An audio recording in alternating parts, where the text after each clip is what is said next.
hoy y vamos a tocar algunos temas importantes porque Olmedo Arrocha fue el nervio motor de la implementación del Código Procesal Civil.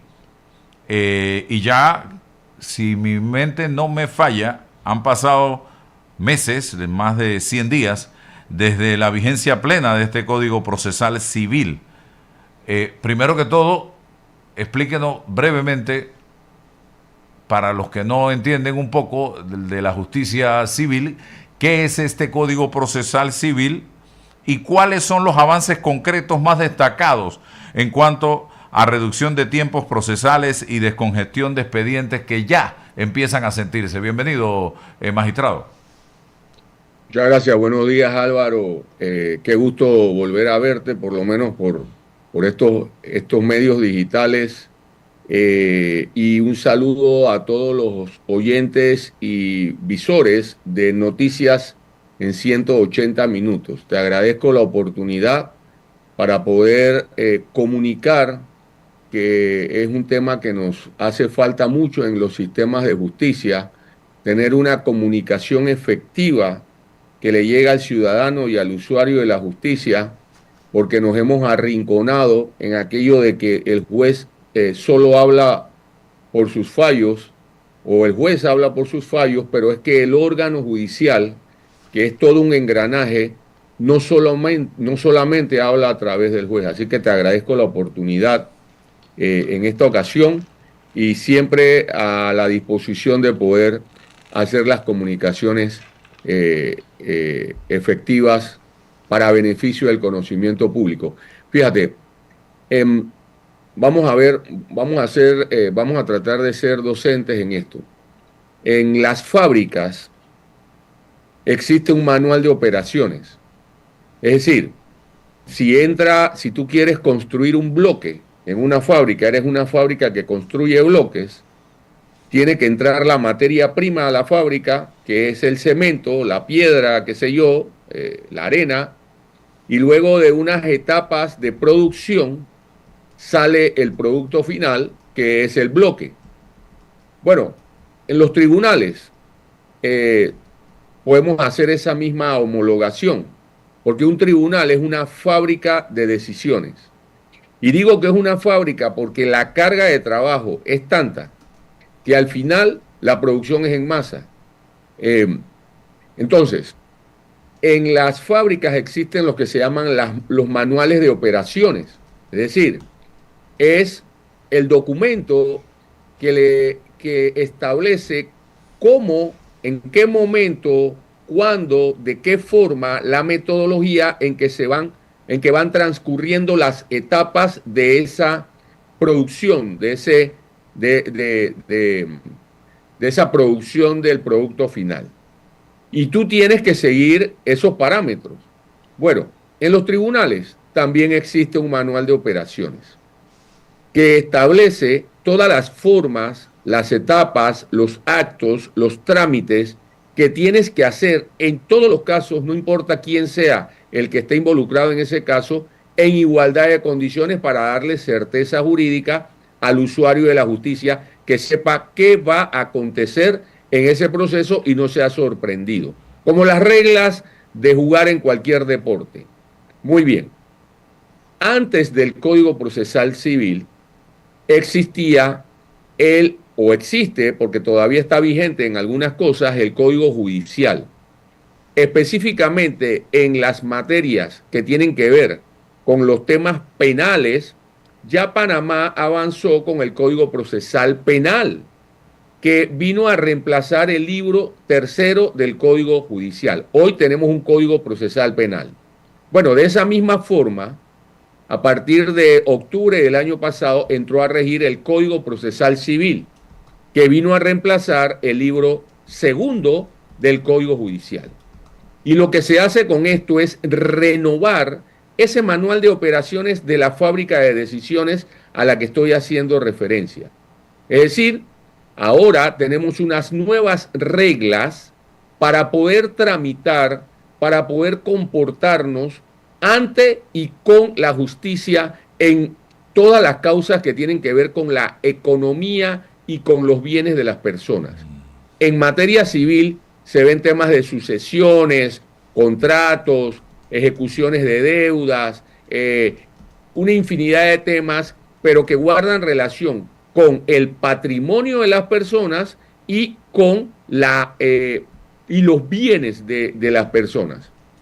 Entonces, de eso se trata el Código Procesal Civil. Ahora, en resumen, en síntesis, para beneficio de todos las personas que siguen tu programa, Noticias en 180 Minutos, el paradigma que se ha cambiado del Código Judicial ahora al Código Procesal Civil es que antes, para tramitar en los tribunales civiles, toda la gestión se tenía que hacer por escrito, 100% por escrito.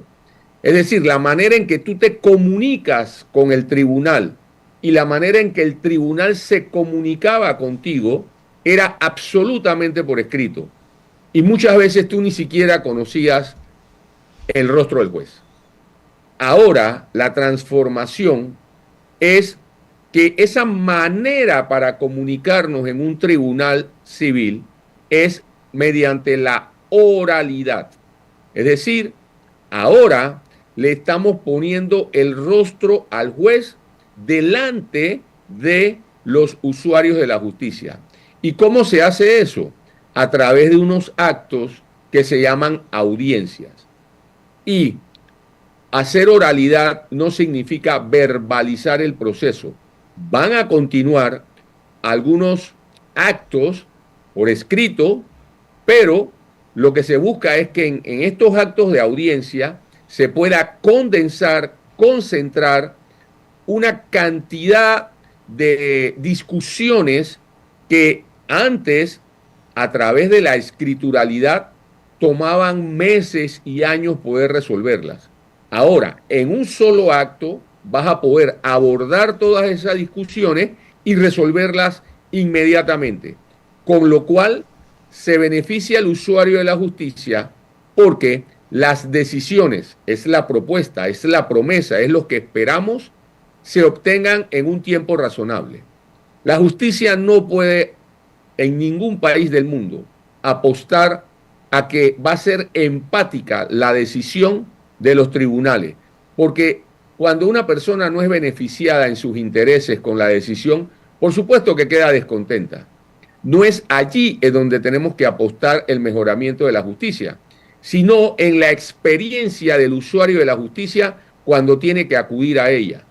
¿Y cómo se traduce eso o en qué se traduce?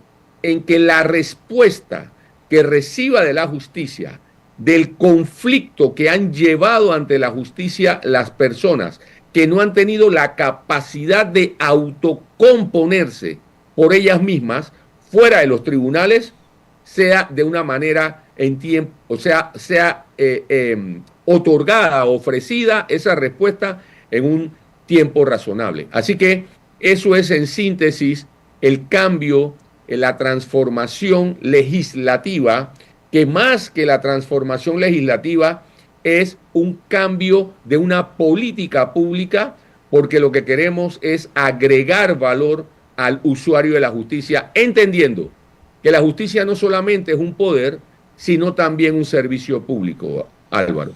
Ok, y ya se empiezan a notar cambios, avances, síntomas positivos. Efectivamente, aquí tengo unos números que pedí el día de ayer y te quiero decir algo.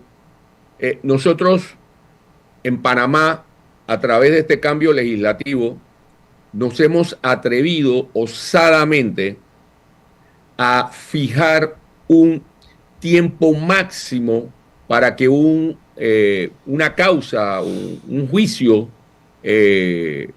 demore en primera instancia. Tengo que decir esto porque hay que hacer docencia. Cuando uno va a un pleito, a un juicio, hay una primera instancia. Eso lo conoce un juez. Luego, la persona que no es favorecida tiene el derecho a apelar ante un superior de ese juez, que son tribunales colegiados, conformados por 3 personas. Eso se llama la apelación. Y luego de la apelación también tienes una oportunidad de ejercer o de utilizar un recurso extraordinario que se llama casación.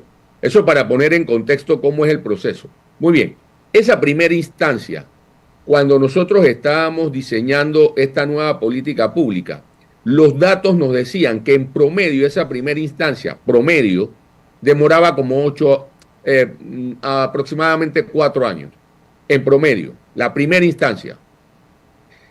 Ahora nosotros osadamente hemos dicho, eso no puede demorar más de un año. Así que ahora dándole seguimiento y supervisión a cómo se está comportando, por ejemplo, en el primer circuito judicial de Panamá, el primer circuito judicial geográficamente, Álvaro, es el distrito de Panamá, básicamente, y el distrito de Chepo también está dentro del primer circuito. Este primer circuito judicial, la estadística nos dice que solamente en el primer circuito judicial se abordan aproximadamente el 70% de todo el servicio público de administración de justicia civil en la República de Panamá. Por lo tanto, cuando hacemos evaluaciones, al concentrarnos en este espacio geográfico, podemos tener un universo bastante aproximado de lo que es la realidad general del país. Entonces, utilizando eso como referencia, vemos que han entrado 1.291 procesos en jueces de circuito y ya se han abordado, en este momento han salido aproximadamente el 30%. Y haciendo una proyección, estamos optimistas de que ese año lo vamos a poder cumplir en todas las causas. Pero eso necesita de supervisión, de seguimiento, de acompañamiento y no de estar en modo de control remoto y dejar que eso siga adelante. Ya tenemos data que dan cuenta de que efectivamente el proceso sí es ágil. Ahora, este proceso, Álvaro, necesita de que nos formemos nuevamente. Los abogados, los jueces, las facultades de derecho tienen que iniciar una formación distinta de los profesionales del derecho y de los jueces a la que se hacía cuando el proceso era 100% escrito. Hay unas nuevas técnicas, hay habilidades que tenemos que adquirir.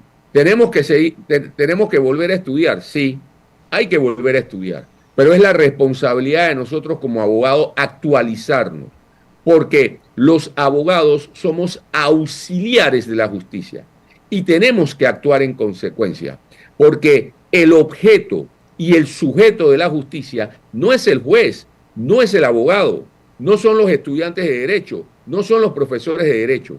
El objeto y el sujeto de la justicia es el usuario, es el ciudadano, es la persona. Por lo tanto, todos tenemos que dar de nosotros para poder mejorar la justicia en el ambiente en el que nos desempeñamos.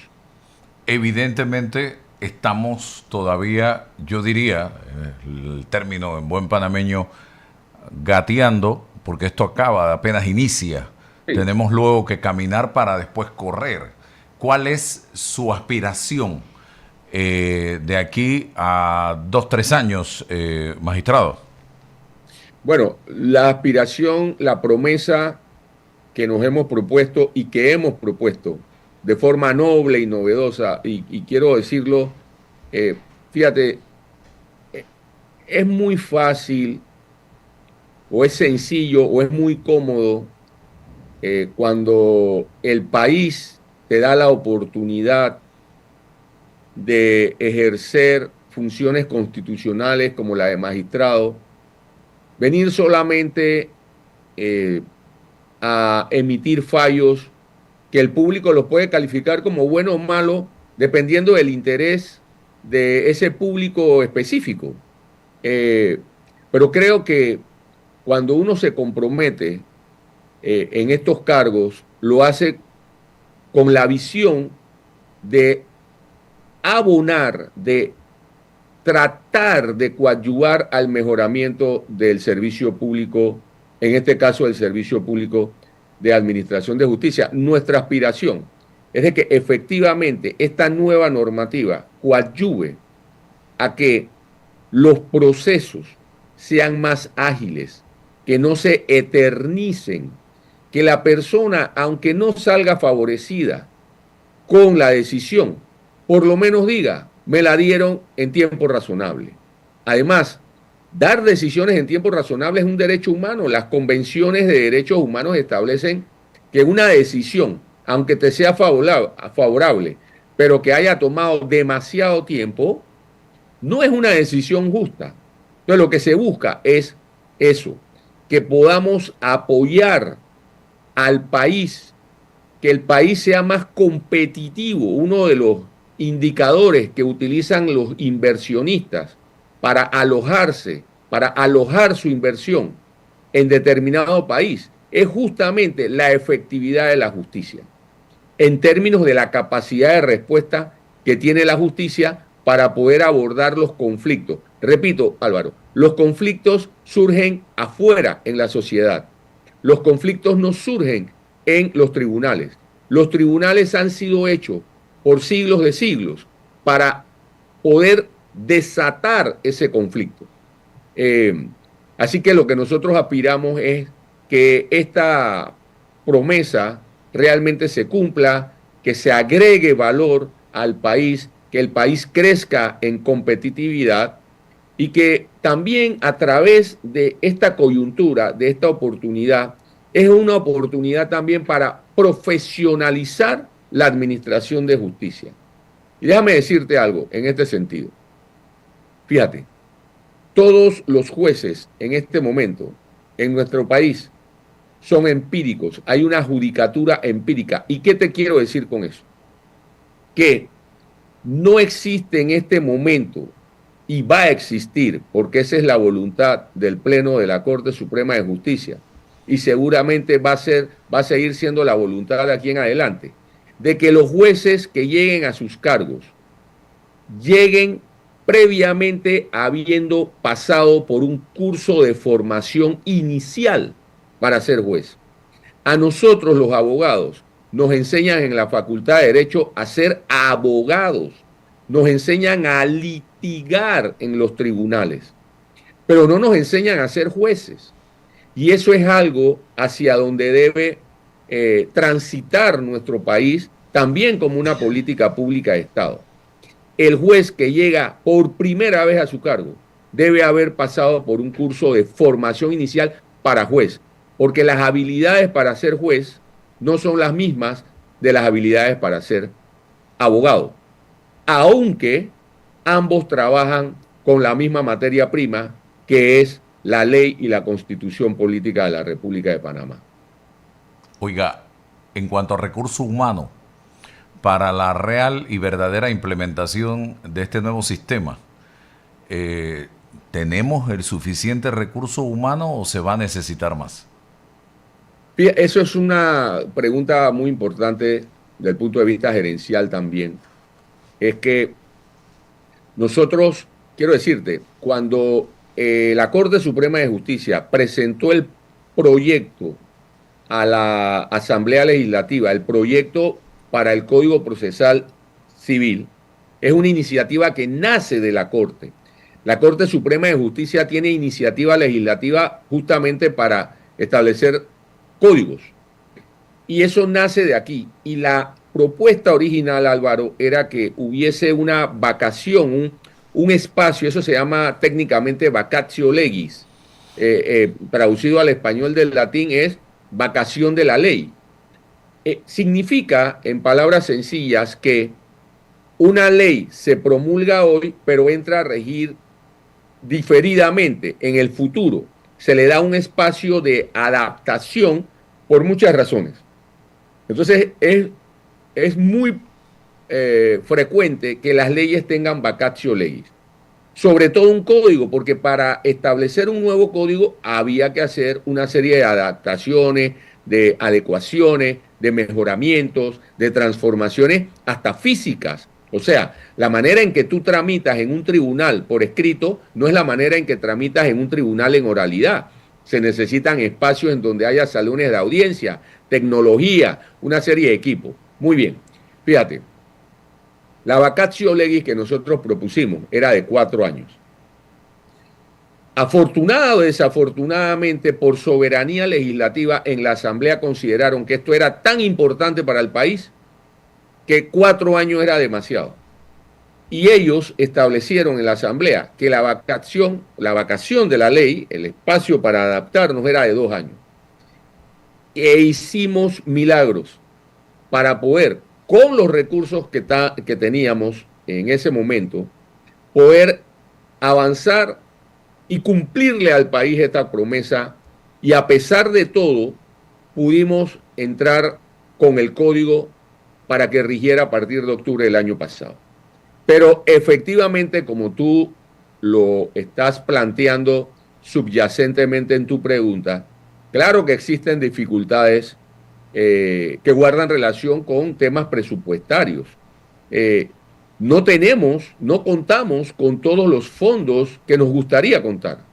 Ahora, esto no es una queja, es una descripción de un hecho y es además un motivo que nos impulsa a seguir adelante, avanzando en la concreción de esta nueva política pública.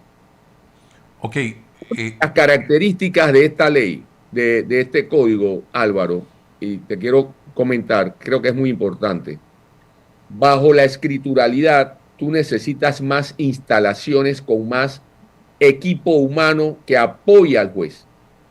Con este nuevo modelo para gestionar, tú necesitas más jueces, porque el modelo, la metodología de trabajo está hecha para que el juez no tenga que soportarse en tantas personas como, por ejemplo, asistentes, sino que él, inmediando, estando presente desde el principio hasta el final, está en la capacidad intelectual de tomar decisiones sin tener que apoyarse tanto en otras personas.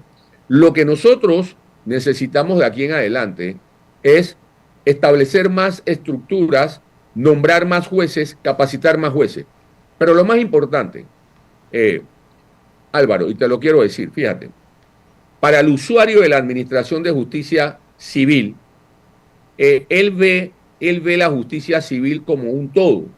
No lo ve disgregado en, bueno, esto era antes del Código Procesal Civil y esto es después del Código Procesal Civil.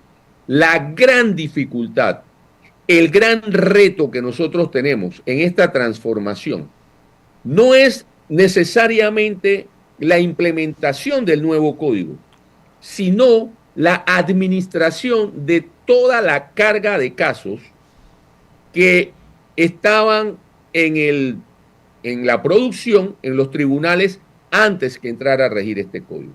Estamos hablando de miles de expedientes que nosotros responsablemente también le tenemos que dar respuesta al usuario que ya lo era antes de que entrara a regir el Código Procesal Civil.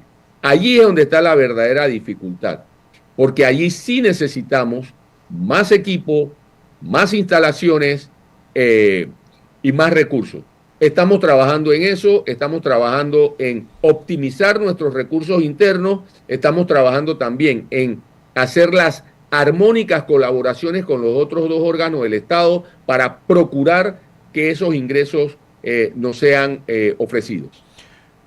Me voy a otro tema y es lo relacionado con la acumulación de expedientes. Por ahí me contaban algunos abogados de que en el primer circuito judicial hay alrededor de 10.000 expedientes pendientes que requieren jueces liquidadores. Así es. ¿Qué vamos a hacer para enfrentar esto realmente? Hay que nombrar más gente. Justamente Álvaro, eso es exactamente esa preocupación de tu oyente. Es justamente lo que acabo de explicar. Estamos reconociendo que eso es un tema. Ahora, fíjense, vamos a hablar yo vengo de allá afuera, de ser abogado. Eh, el problema del rezago judicial eh, iba a seguir existiendo si seguíamos en escrituralidad. Así que teníamos que avanzar a la oralidad. De hecho, éramos uno de los 4 países en Iberoamérica que no había avanzado a la escrituralidad, a la oralidad. Ahora, la oralidad debe funcionar. Efectivamente, y es lo que acabo de decir, nosotros somos conscientes que la propuesta que se ha hecho con respecto a la capacidad instalada para darle continuidad a todos esos expedientes que estaban antes y que seguramente iban a demorar 8 años, es dar más recursos. A estas alturas, después de 5 meses de los juzgados liquidadores, ya nosotros somos conscientes que no es suficiente la cantidad de juzgados liquidadores que hemos establecido. Ahora vamos a implementar nuevas estrategias para hacerle frente a esa carga de expedientes que quedaron allí rezagados y que le tenemos que dar respuesta. No los podemos dejar olvidados y no los vamos a dejar olvidados. No se van a quedar atrás. Lo que estamos es ahora, conscientemente, con data, estamos más claros de cómo debemos abordar esta problemática.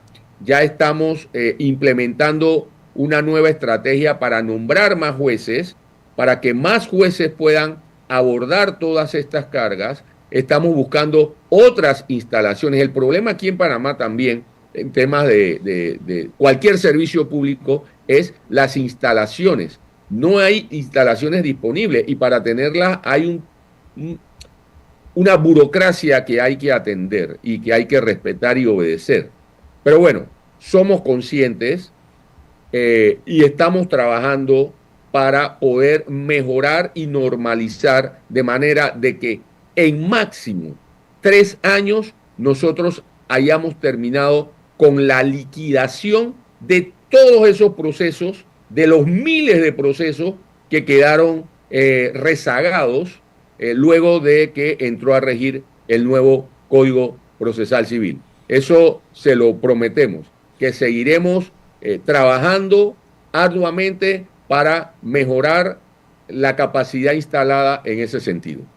Lo otro, y no lo invité para esto, pero creo periodísticamente tiene mucho valor que usted lo aclare. Usted es vicepresidente de la Corte Suprema de Justicia y las aclaraciones son importantes cuando surge información y se da especulación en torno a algunos temas, y es el Acuerdo 69 que fue publicado y que ha sido interpretado como darle permanencia, dicen algunos otros, estabilidad a todo aquel funcionario del órgano judicial que tenga más de 2 años de servicio.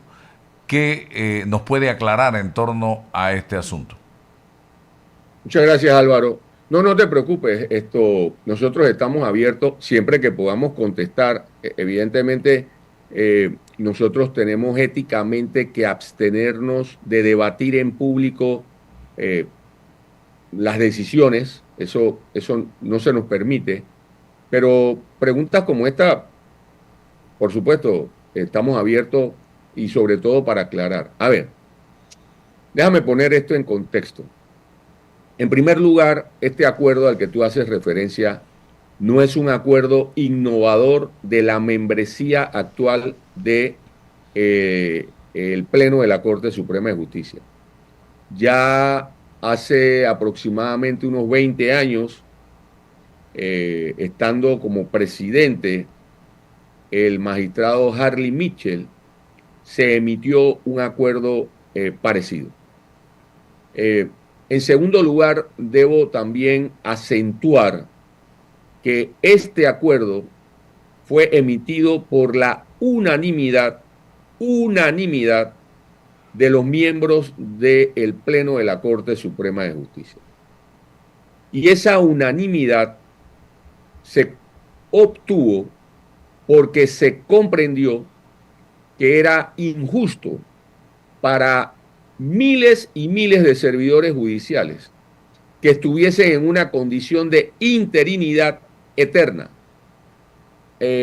También debo puntualizar que este acuerdo beneficia aproximadamente a 6.700 servidores judiciales. De esos 6.700 servidores judiciales, Álvaro, solamente alrededor de 500 son jueces y magistrados de la República de Panamá. ¿Qué quiere decir esto? Que el 90 y tanto % de los beneficiarios de este acuerdo, que voy a pasar a explicar su nobleza, su intención, su verdadera motivación y propósito, la gran mayoría, más del 90%, son personas que no toman decisiones judiciales. Fíjate, déjame ponerte en un contexto. Aquí hay servidores judiciales que, por ejemplo, pueden ser un conductor. Y ese conductor tiene 7 años de estar en el órgano judicial bajo la condición de interinidad. ¿Qué significa estar bajo la condición de interinidad? Que usted está sometido. Usted se ha mantenido en incertidumbre, en una preocupación permanente de que cada 3 o 6 meses, cuando se termine su contrato de interinidad, usted está sujeto simplemente a que no se lo renueve. El noble propósito del Pleno de la Corte Suprema de Justicia al rescatar esta iniciativa, que repito, se dio hace como 20 años atrás, es apoyar un proyecto de vida de más de 6.000 personas que no podían, no pueden ir, a pesar de estar 7 años aquí, o 5, o 3, o 10, a una entidad financiera a pedir una facilidad crediticia para adquirir una vivienda propia. Culturalmente, la vivienda en Panamá es algo sagrado. Ni eso. Alguien que quiera un medio de transporte para poder venir a su trabajo, tampoco puede pedir crédito al respecto. Alguien que quiera comprar una nueva estufa, no puede ir a una mueblería, no puede ir a un centro comercial a pedir un crédito, porque se mantenía en esa condición jurídica de interinidad. Entonces, por eso es que se rescata y lo que se hace es que a partir de esta fecha se van a hacer contratos abiertos. Es decir, en vez de ser interino, ahora se le va a dar la condición permanente, pero esa condición, ese concepto de permanente, solamente significa que ahora va a haber un contrato abierto, que va a estar sujeto, por ejemplo, al año fiscal, en el peor de los casos, o en el mejor de los casos. Ahora bien, permanencia, jurídicamente hablando, no es igual a estabilidad. Y creo que allí es donde viene el tema conceptual que ha creado la confusión. Permanencia y estabilidad, jurídicamente hablando, no es lo mismo. Y ya el Pleno ha tenido oportunidad de definirlo en varias ocasiones. Y también la Sala Tercera. Por ejemplo, yo fui ponente en un proceso de inconstitucionalidad que se presentó en ocasión de una reforma a la ley orgánica de la Contraloría General de la República. Y como fui ponente, tengo la ventaja de que la memoria me trae a valor presente que fue lo que yo redacté y que le propuse al resto de mis colegas que luego apoyaron para declarar inconstitucional varias de las normas que se habían reprochado por el activador Constitución. Y allí se dejó claramente, y lo tengo en la memoria, que permanencia y estabilidad no es lo mismo. En esa ocasión se había demandado, fíjate tú, se había demandado que la Contraloría, en su ley orgánica, había rebajado de 5 años de permanencia a 2 años de permanencia la condición previa para poder aspirar a concursar a ser miembro de la carrera administrativa de la Contraloría. Es decir, tú no podías concursar para ser miembro de esa carrera y adquirir con el concurso la estabilidad si no tenías mínimo, antes decía 5 años y ahora decía 2 años. O sea, había una condición previa de antigüedad en el cargo. Y nosotros declaramos inconstitucional es porque había una desigualdad en el tratamiento de los servidores judiciales, de los servidores de la Contraloría. Dijimos que era desigual porque muchos de ellos ya habían tenido que someterse al concurso o habían tenido que esperar hasta 5 años de antigüedad, de permanencia en el cargo, para poder entonces aspirar a concursar y luego del concurso obtener la estabilidad. Y que era inconstitucional porque era una desigualdad en el tratamiento legal cuando ahora tú lo rebajabas. Esa condición previa para adquirir la estabilidad a través de un concurso se la había rebajado a algunos que ahora solamente iban a tener que haber estado antiguamente o permanentemente por 2 años. Eso fue lo que se declaró inconstitucional. Y esa fue la razón por la que se declaró inconstitucional. Magistrado, pero no puede haber un conflicto. Nunca dijimos que permanencia y estabilidad es lo mismo. Así que, y la Sala Tercera también lo ha dicho. Ahora, fíjense, en el caso del órgano judicial, y vale porque creo que también por ahí han venido algunas críticas o expresiones que yo considero son sanas porque siempre las críticas hacen que uno pueda rectificar, que pueda reflexionar, no necesariamente llegar a las mismas conclusiones, pero sí te da un espacio de reflexión. Y una de ellas que he escuchado de diferentes personas es que esto atenta contra la carrera judicial y destruye la carrera judicial. Falso. Falso.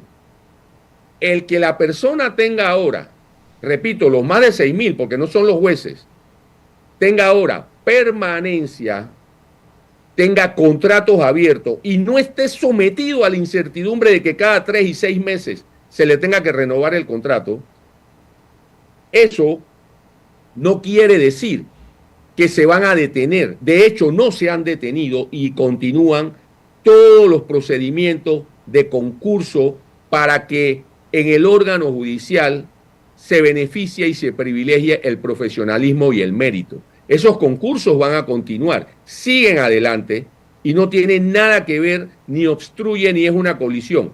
Este noble propósito desde el punto de vista del Pleno a lo que se ha estado percibiendo. Y te quiero decir algo con respecto a los jueces.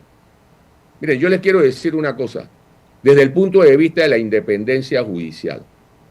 Quiero preguntar, ¿en qué contexto se puede manipular más a un juez si a través de tener que hacerle contratos de 3 y 6 meses, o si uno le dice, usted tiene un contrato abierto hasta que este cargo que usted está ejerciendo vaya a concurso, en cuyo caso la permanencia que usted tiene en el cargo, su antigüedad en el cargo, le va a contar igual con el tiempo que estuvo interino más el tiempo que estuvo permanente. La antigüedad seguirá siendo la misma y eso no pone en desigualdad a nadie. Pero la pregunta que nos debemos hacer es, ¿dónde hay más riesgo de manipulación? En esa zozobra, en esa incertidumbre de que ese juez o ese servidor esté simplemente sujeto a la discreción de sus superiores de si le renuevan o no el contrato cada 3 o 6 meses, o cuando usted le dice, hombre, tienes un contrato abierto, pero ten claro de que ese cargo que tú estás ejerciendo eventualmente va a tener que ser sometido a concurso en el cual tú puedes concursar, pero no te damos la garantía de que vayas a ganar, porque esto es una oposición con otras personas que vas a tener que competir en base a los méritos. Por supuesto que a través del contrato lo manipulas, evidentemente. Claro, claro, Álvaro, claro. Evidentemente. Oiga, no hay un conflicto porque de eso también se ha hablado. Ahora que a ustedes les toque tomar una decisión con el tema de la demanda de inconstitucionalidad contra la ley 429 del 2024 que regula la carrera legislativa. Igualmente, mira, lo de eso también lo he escuchado por ahí. Y si la memoria no me falla, que no conozco muy bien el texto, pero de nuevo, el principio que nosotros estamos defendiendo y que hemos como doctrina establecido a través de nuestra jurisprudencia, tanto del Pleno como de la Sala Tercera, es que no se puede confundir permanencia creyendo que la permanencia te lleva automáticamente a la estabilidad. La estabilidad es una condición que solamente se adquiere por carrera. Lo que no puede hacer una ley de carrera, y eso es lo que ha establecido la Corte, es que el que tú hayas estado en un cargo por una determinada cantidad de tiempo, automáticamente te lleve a la estabilidad. Si eso es lo que está en ese proyecto o en esa ley, y eventualmente eso se somete acá, tendremos que confrontar si lo que dice ese texto es acorde a lo que nosotros hemos establecido. O si lo que dice el texto no es acorde, entonces tendremos que entrar en una corrección eventual. Pero yo no me puedo anticipar porque no conozco el texto y porque hasta este momento, por lo menos el suscrito no conoce de que se haya activado una inconstitucionalidad al respecto. Pero en lo que sí estoy claro yo, y seguramente el resto del Pleno, es en la doctrina y en los principios y en el contorno argumentativo que hemos establecido. Y eso seguramente será sostenido. Ok. Y cierro con el tema de la decisión de la Corte, que también ha sido cuestionada por el tema de la transparencia, de blindar actas y el registro de visitas. ¿En base a qué se toma esta decisión y si es tan estricta como se plantea? Bueno, fíjate, Álvaro, igual que la anterior, tampoco es innovadora de esta membresía. Entiendo, mi comprensión es que ya existía hace aproximadamente 5 años atrás, si mal no recuerdo, un acuerdo igual a este.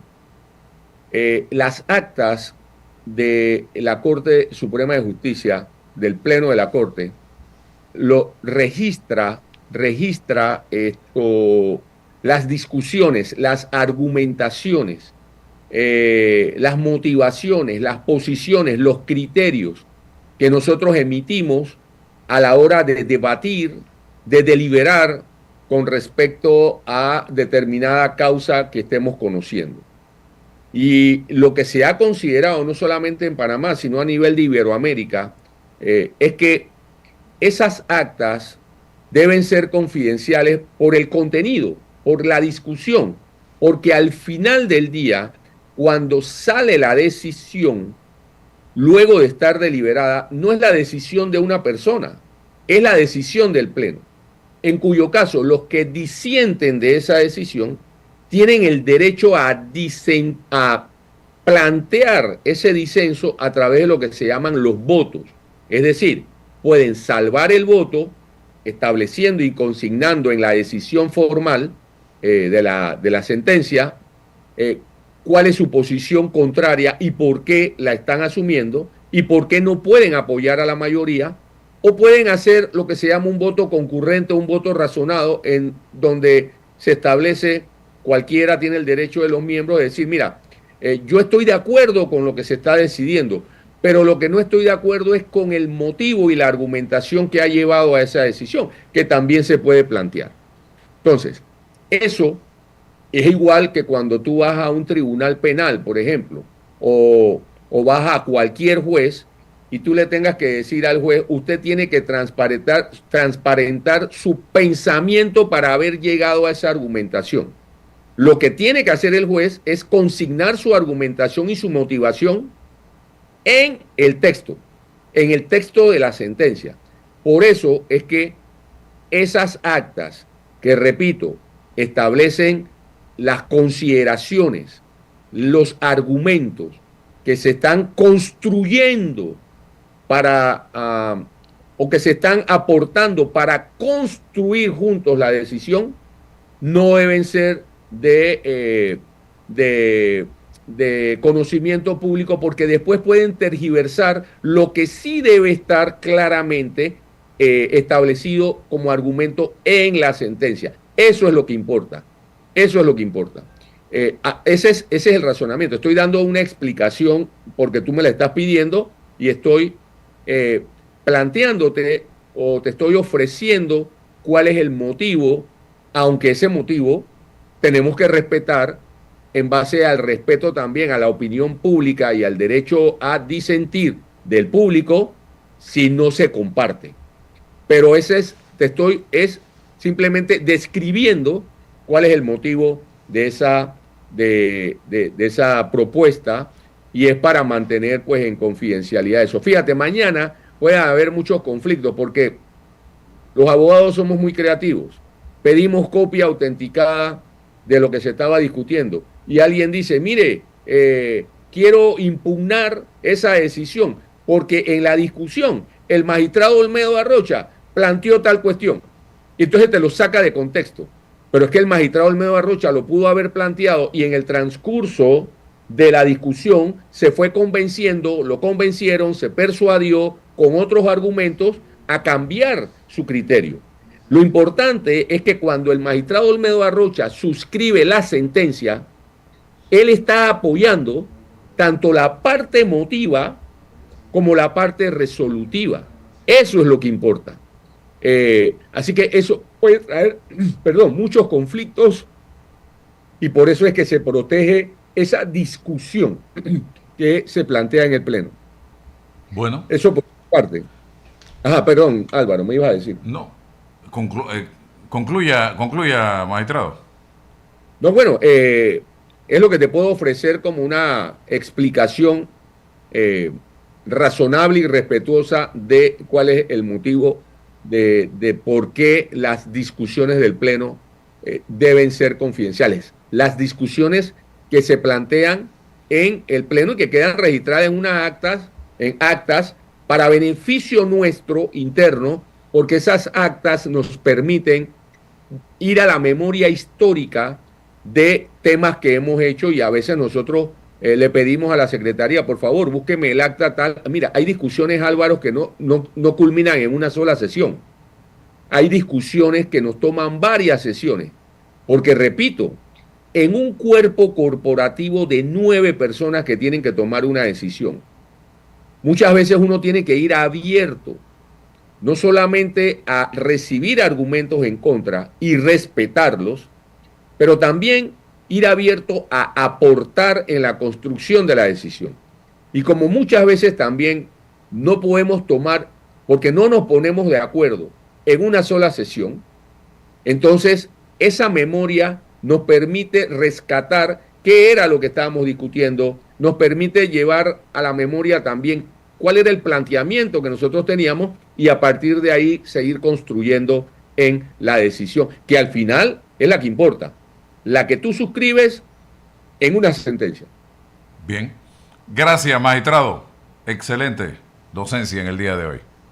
Muchas gracias a ti, Álvaro, y siempre a tu disposición. Igualmente por acá. Bien, seguimos adelante, señoras y señores. Y acá tenemos información sobre situaciones que se han venido dando en los últimos días a nivel del gobierno. 4 funcionarios